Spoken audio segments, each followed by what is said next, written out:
And welcome to Raising the Standards. Jacoby with you with my partner, Bill Wolverton. Hello, Bill. How are you? Hello, Michael. How are you? Good. I'm good, too. Getting close to summer. Yeah, I'm ready. We had some great days recently, and I'm ready for some nice runs. I can start laying out on the beach hoping that Greenpeace won't find me. Oh, leave him alone, honey. Just washed ashore. Nice. Anyway, we've got a good show today. There was, a couple of weeks ago, last month, there was a feature on 60 Minutes talking about tourism and how a lot of places like Venice and Barcelona and Rome, they have so many tourists, Copenhagen, that they're trying to get people not to come as much, and they're trying to come up with ways whether to have a tourist tax or have them, because they're wandering through regular neighborhoods. Like, for instance, the red light section in Copenhagen is it's a residential section, and people are wandering around at night constantly, and so people are putting signs through the window that says people live here. So it's well, tough. Another complaint they have, because we did this on our show too. All these Verbos and Airbnbs take away from the housing stock that the locals can use. That's a good point. And either there's not enough housing or it's just too expensive because of supply and demand. Joining us on the air, a dear friend of mine, Todd Lefkovic. Todd, how are you, buddy? I'm good. How are you? Good. Now, Todd, you started, and I want to make sure I get the name right, Food Tours of NY. Am I correct? Nope. Foodsofny.com. All right, foodsofny.com. And as I say that, Bill will be looking it up, and so he can wax elegantly about what a great website you have. First of all, tell me about, and we've chatted with you before on the air, and you and I see each other every year in New York, but tell us how you were one of the first food tours, right? Yeah, the first. The first. So how did that all come together? Because I grew up in New Jersey, which was, from where I lived, was about 40 minutes away. When we watched the news on television, it was like a family get-together at 6 o'clock at night, watch the news and have dinner. It was the New York City news. So back in 1977, New York City was a playground. That was my opinion of it. And it was a vicious playground. Yeah. But coming from a little suburban town in New Jersey, you wanted to go in there. Yeah. So in 1977, I was 15, wrangled up a couple friends, got $5 in our pockets each. $1.50 round trip bus ticket. Then we were in New York City. So the good part was we ended up on 42nd Street immediately after coming out of the bus station. So for a bunch of 15-year-olds, it was the best thing ever. Absolutely. 42nd Street back in 1977 was peep shows, porn theaters, pimps, prostitutes, and a lot of people just crazy and selling drugs. So now, was there a downside, Todd? No, that was the good part. The downside was some lady coming up to us after like our third trip in. She says, "What are you guys doing here?" Because we stuck out like sore thumbs. 3 kids from New Jersey. We didn't fit in. And she says, I think you need to go down to Greenwich Village. You'll fit in better there. So she walked us over to Fifth Avenue and said, walk all the way down. You'll see this white arch, and then you'll see friendly faces in a park, which was Washington Square Park. And that's exactly what we did. And we ended up down there, and we found this little street called McDougal Street. And there was about 150 little ethnic eateries on the street. And ethnic eateries, they don't exist in New Jersey 40 minutes away. So, you had Turkish food, Pakistani food, Indian food, Jamaican food. Because New York City is such a melting pot, all these people from those countries want to come there and just open up a little place, get their food out there, and hopefully people like it. And that's what the whole street was about. So for many, many years, I went in with friends. We discovered all this new types of food. Came in with girlfriends, family for years, just venturing through Greenwich. That was Greenwich Village. Then we went into Soho. Then we went into the East Village. And then after 20 years of doing this, I was very comfortable with where I was, what I was doing, put an ad in New York Magazine one weekend. You know, you put it in and you hope it comes out like on a Friday, and it says Greenwich Village food tour, $15, meet at this place. And came home from work on my answer machine on like a Thursday. There were 60 phone calls from people wanting to know all about this food tour because they didn't hear, they never heard of that before because a food tour wasn't in existence at that point. And this was 1998. So from 1977 to 1998, I was going into New York City on a regular basis and just kind of putting things together, but not for that reason. But then decided you hit the ground running because you knew everything, right? All the neighborhoods. Yes. Had a lot of connections. And I used to bring people in all the time. And they basically said, wow, this is like our own tour. But nobody said food tour. Then I put that in there in the paper. And after listening to the messages, I ended up calling everybody back saying that the tour was booked for a month and a half, which there was no tour. I then developed the tour, called everyone back, and hoped to get like 15 people on a Saturday.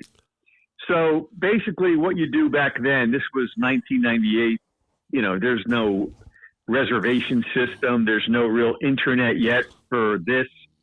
You just say, okay, the tour starts at 11, meet me at 10:45. And, you know, I had a bunch of singles just in case people needed change and they would pay me. So out of the 20 people I called, 12 people showed up. We had a great time, and that's how it all started. And this is 27 years later. I think this is genius. I first visited New York in the mid-'80s with my then girlfriend, and we stayed with a friend of mine and her husband. And the wife took time off and took us to all these cool restaurants. One in Little Italy, yes. Another one was a kosher deli. For someone who doesn't have something like that, a good friend to do it, what you've got is perfect. Yeah, and I absolutely, you know, Todd and I have been friends for 25 years, and actually more, it's probably 30. But and I love Greenwich Village. Of course, she sent you down there not only to see the Arch and the park, but you know, NYU is down there, and it's just a great part of the city. And I think there's so many great chefs down there who want to locate down there. I mean, you've got your Michelin star restaurants, Midtown, but boy, you can find, and thanks to you, my wife and I just love hanging with you because you know all the places. And I remember you said to me one day, says, you don't need to spend $400 for dinner. I go, really? No. He says, come with me. And you know, it's interesting. Last week, we played a cut by Sonny Rollins. Yeah. And we're talking about Sonny Rollins lived down in the Village or very close to Ground Zero. And he did a concert a couple of weeks later, but he couldn't get back into his apartment. Now, you've told me a story. Were you taking the train across the bridge on 9/11? I was taking the train from New Jersey to actually move into my apartment that was in Greenwich Village. And I've been wanting to live in Greenwich Village since 1977. And that was the day I was actually moving in. Oh, wow. The week before I had all my furniture moved in. Yeah. Yeah. And then that day I'm on the train coming in with my suitcases of clothes. And my first night living in New York was going to be on 9/11. Yeah. The train stopped like in Elizabeth, New Jersey.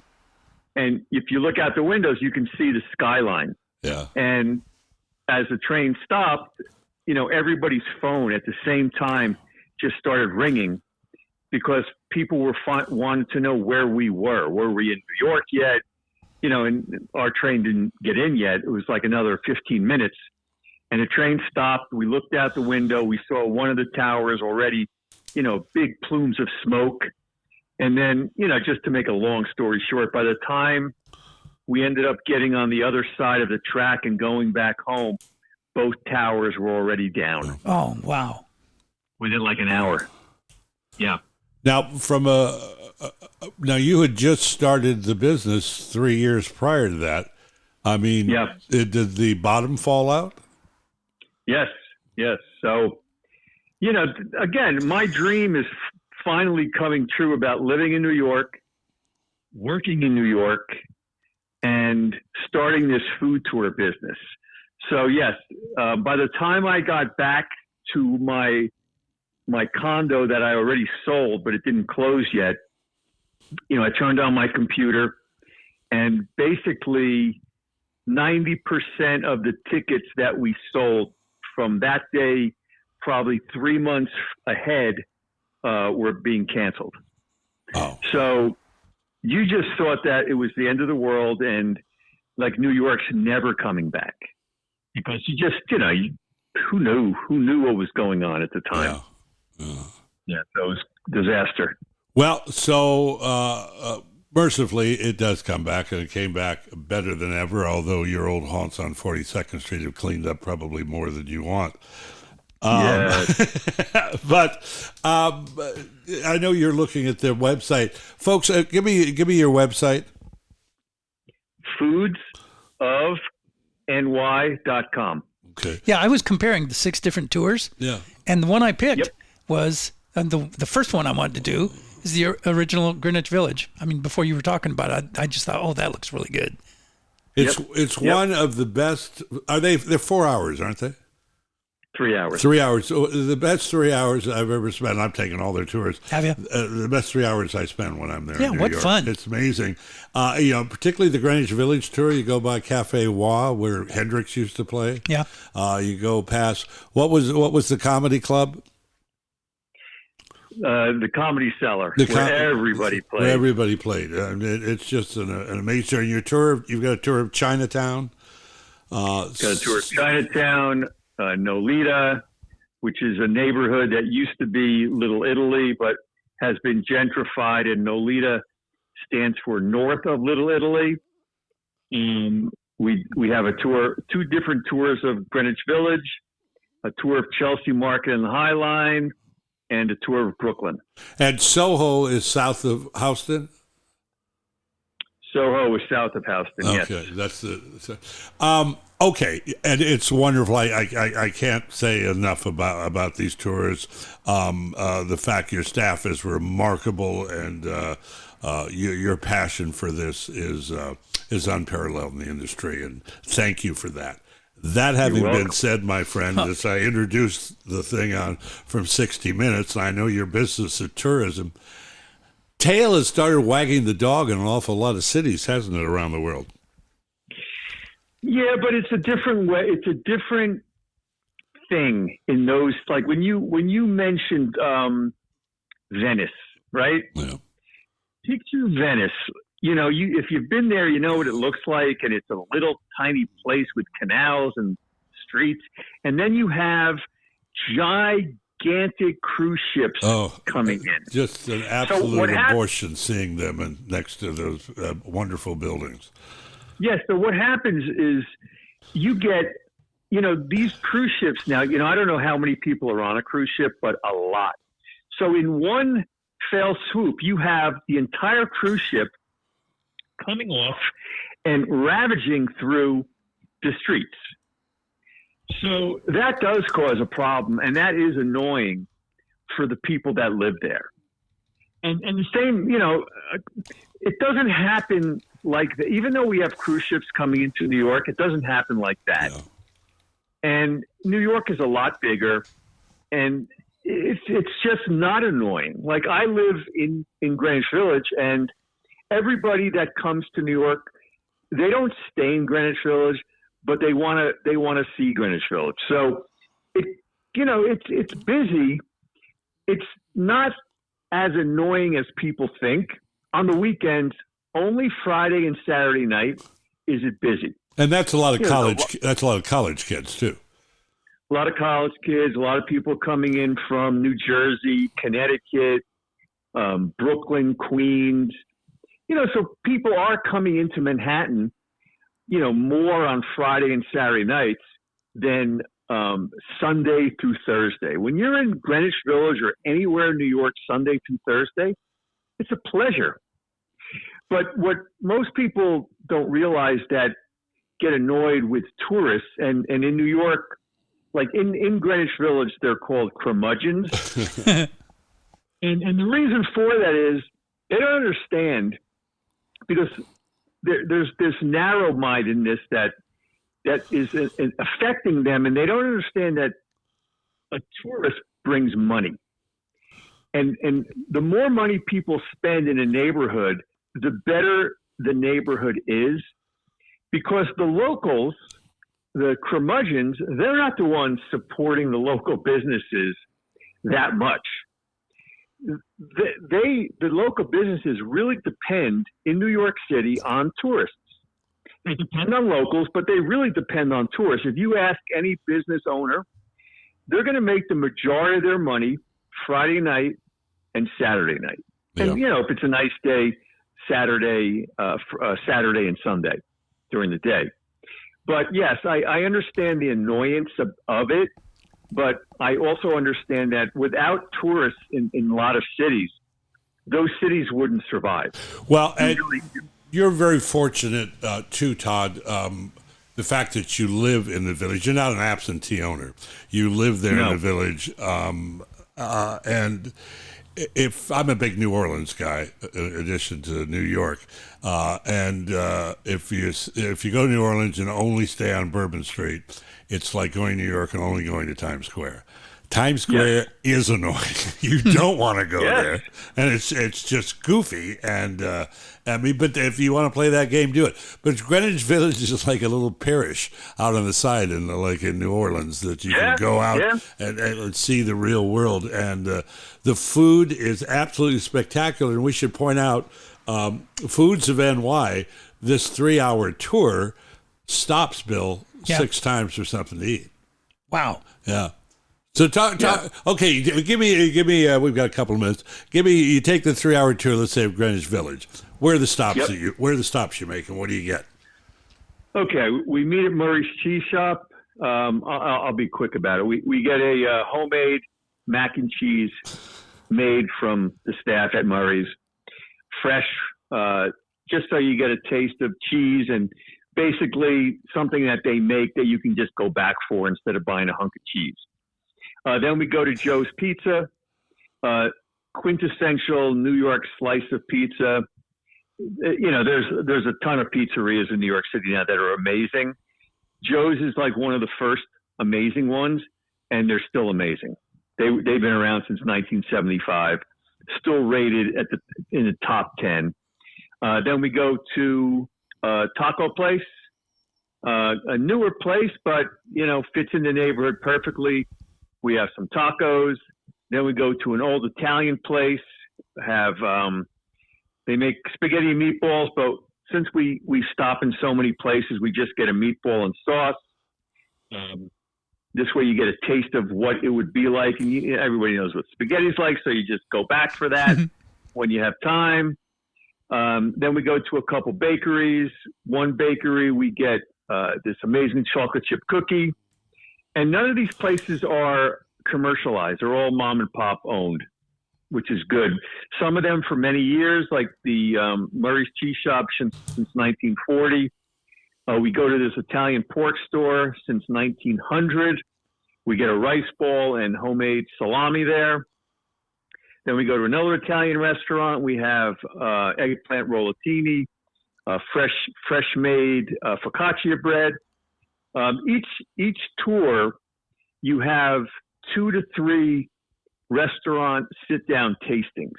So during those tastings, you know, you can relax a little bit. You can buy a drink. You can use the restroom.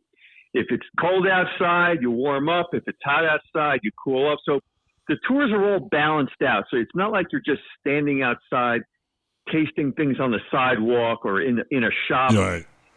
You know, it's all balanced out where by the end of the tour, again, it's not just a food tour. It's food, history, culture, architecture.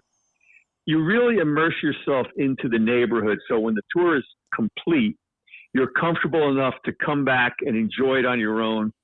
We give out a digital neighborhood guide with all the places in there and what to do, daytime, nighttime.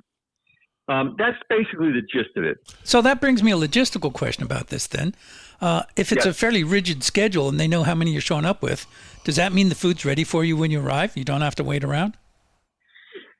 Well, it's depending on the food.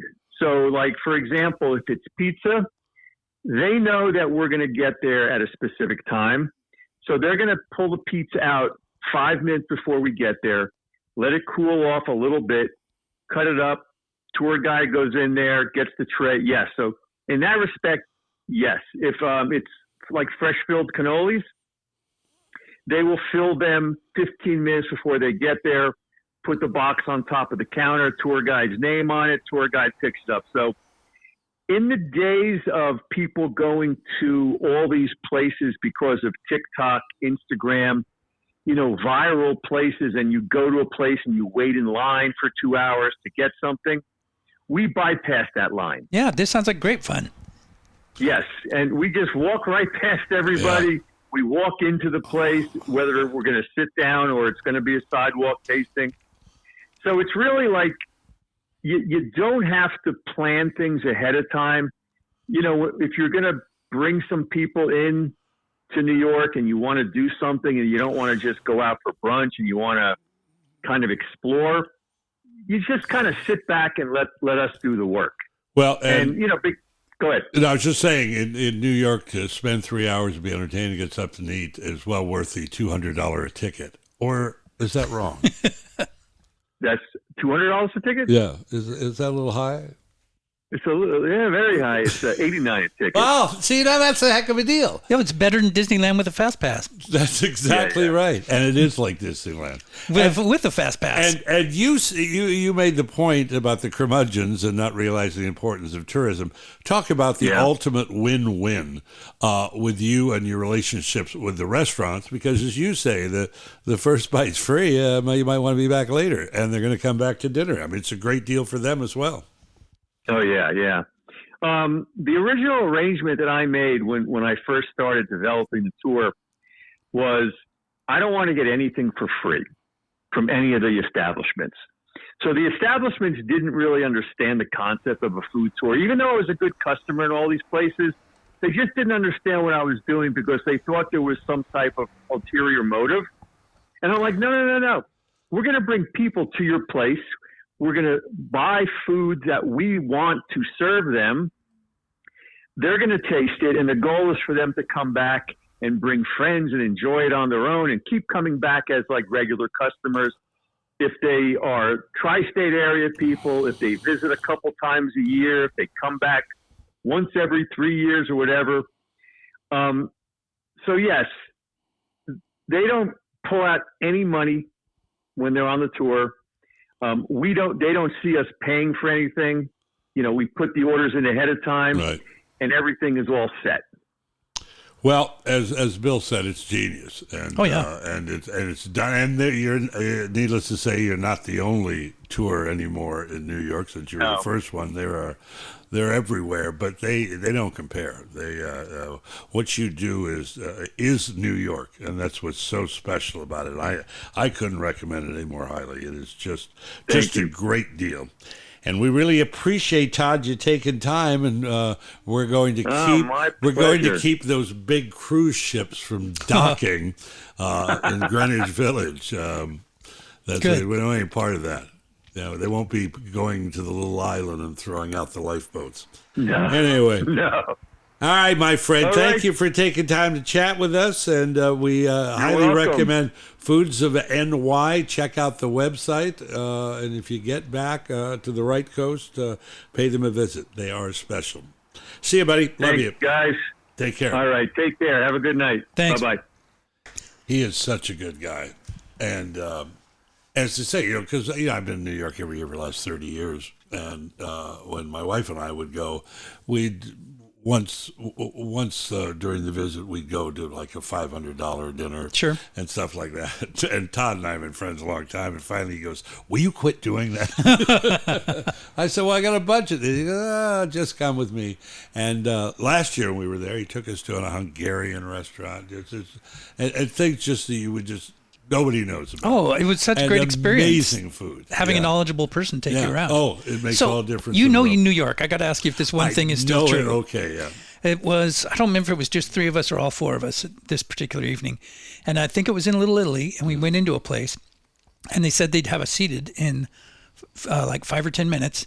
And our guide, my friend, just turned on her heel and didn't even give him another look. Really? I said, "What are we doing?" She goes, "You don't wait. You get seated right away." And indeed, the next Italian place we went to seated us right away. And she said, "That's typical. It's rare that you're made to wait." And there's too much competition. So is that still true? Yeah, it's true. But there, as Todd was saying, there are these new places. I think it's called Salt Hanks, which is a roast beef place, and it's the hottest thing now. It's like a 2-hour wait to get in to get the roast beef sandwiches. Kind of like a Cat's Deli, but it's a new concept. There are places like that you do have to wait, and you have the reservations weeks in advance. But outside of weekends, you can pretty much walk up. We went to a place in, maybe Fremont or Milpitas. Yeah. It was an Asian place where they have these pots at your table. Yeah. And the wait was over 3 hours. Really? When we were leaving. When we arrived, we were there early enough that we got a table almost right away. But by just during the time it took our meal, the parking lot filled up so much with people just hanging around. And they looked happy to wait. But it's a two-edged sword. I think you wait that long, your expectations are so high. I think these people had been there before. They understood, yeah. And my 2 sons and my brother and I like going to places over in San Jose and areas like that. And it's usually somewhere Asian we go. Well, a big thank you to Todd. And let's do a little music.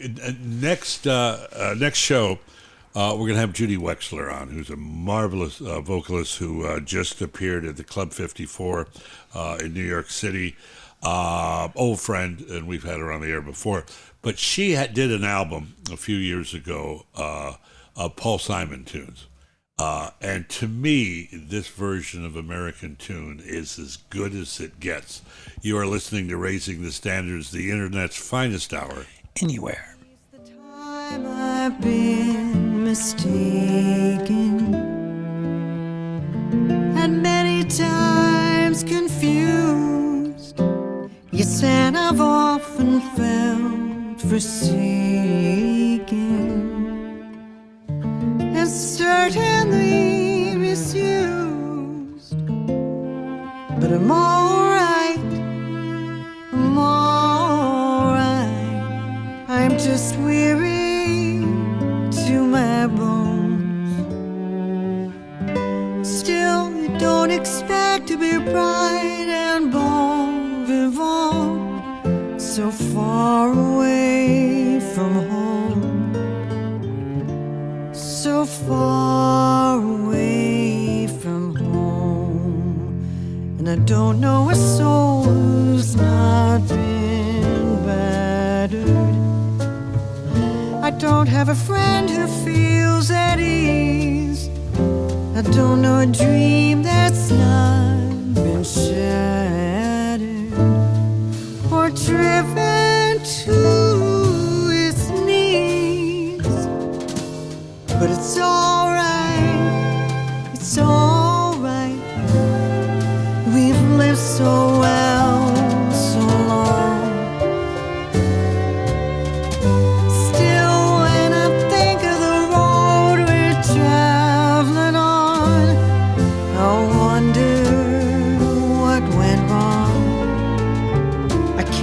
But I wonder what went wrong. And I dreamed I was dying. I dreamed that my soul rose unexpectedly, looking back down at me, smiled reassuringly. And I dreamed I was flying. And high up above my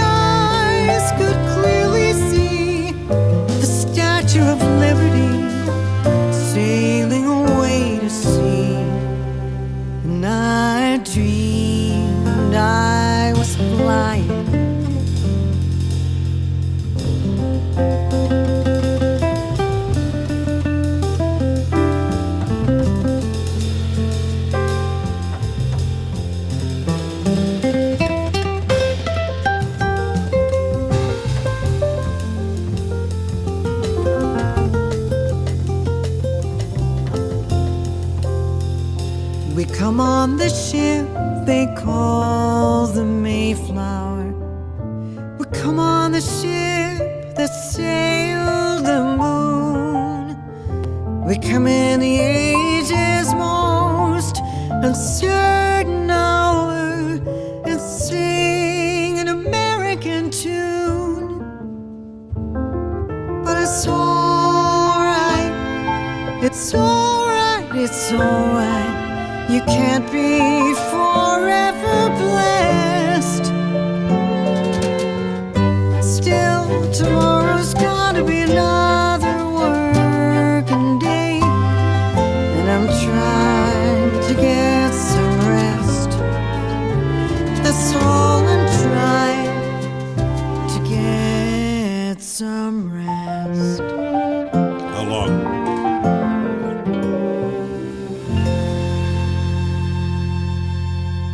Wow. I think that is just a remarkable version. Very nice. And a nice Beautiful. tease that they have to wait a week to hear from her, huh? Yeah, it is. It is. We'll talk to Judy next week. Let's do liner notes.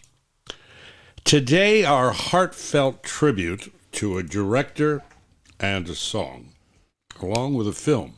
Inspired by Sam Cooke's spiritual Stand By Me Father, the tune and the movie of the same name will forever be linked.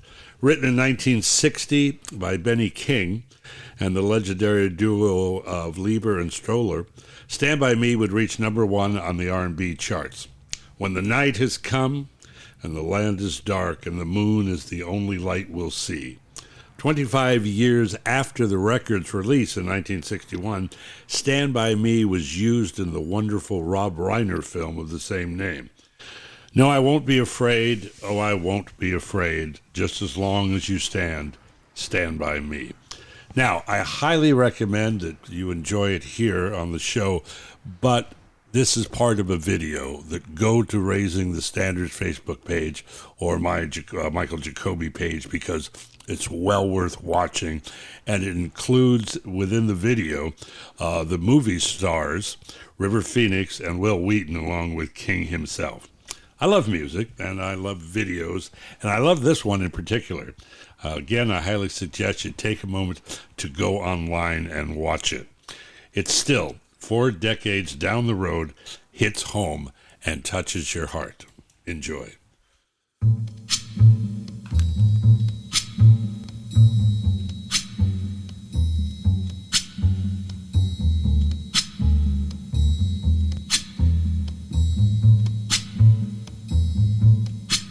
When the night has come and the land is dark and the moon is the only light we'll see. No, I won't be afraid. Oh, I won't be afraid. Just as long as you stand by me. So darling, darling, stand by me. Oh, stand by me. Oh, stand by me. Stand by me. If the sky that we look upon should tumble and fall, or the mountain should crumble the sea, I won't cry, no, I won't shed a tear. Just as long as you stand by me. And darling, darling, stand by me. Oh, stand by me. Oh, stand now. Stand by me. Stand by me.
great Benny King and Stand By Me. That was a wonderful film.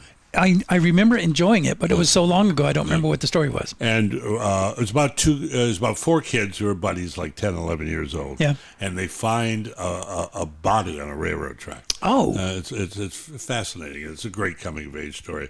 Now, your favorite Rob Reiner film is Princess Bride. That's probably my favorite film of all time. What is it? You killed my son, you prepare to die. You keep using that word. Yeah. That's I do not think it means what you think it means. That's his other quote That's that I right. love. Yeah. Yeah, you killed my father, prepare to That's die. right, prepare to die. It's funny. I booked years ago. I booked the Drifters for a concert after Benny King was no longer the lead singer. Yeah. And the lead singer, that I can't remember his name, had a great story. He said in the old days, he said, I used to drink a lot. He says, we were playing a gig somewhere in Georgia, deep in the South. And the band had played for a while, and I came out, and I said to the band, I said, hang on a second, guys. And I looked at the audience, and he says, I'll clean up the expletives. But he said, what is wrong with you people? You idiot white people. And Yeah. he went on and on. You just can't treat people this way. And he says, you're just morons. And he Wow. just went on and on. You boom. And he said, let's get to some music. And he says, I turned around, the band was gone. Oh, no. They were in the car. Yeah. And they're going, come on. And he goes, I got to run. And he went That is a straight to good the car story. and drove off. Wow. Anyway, big thank you to our friend Todd Lekovic from Foods of NY. I drive him crazy. I always get the name wrong. Foods of NY. There was so much more I wanted to know. That Yeah, it just seems it's- like a fascinating business. It is. Where does he find his tour guides? Yeah. That My wo- son was a tour guide for him. My son Was he Kennedy really? was a tour guide. Oh, He was so the perfect kind of tour you know guide. about that. Yeah. So I would be if I were if I were a young man. I mean, you could do pretty well in that because people tip well. Yeah. I would love doing that. And it's just such great. You spend 3 hours just walking. Do the guides eat too? I know, no, they might. I don't remember. You're right. That would be a deal breaker for me. I could do one on liquor, going from different places. Anyway, that does it. We got an A train. I can find one. Thank you again to Todd. Next week, Judy Wexler. The A train is on its way in. As always, this show has been for Mark, for Georgianne, and for you. Until next week, when we once again raise the standards, I'm Jacoby. I'll see you soon.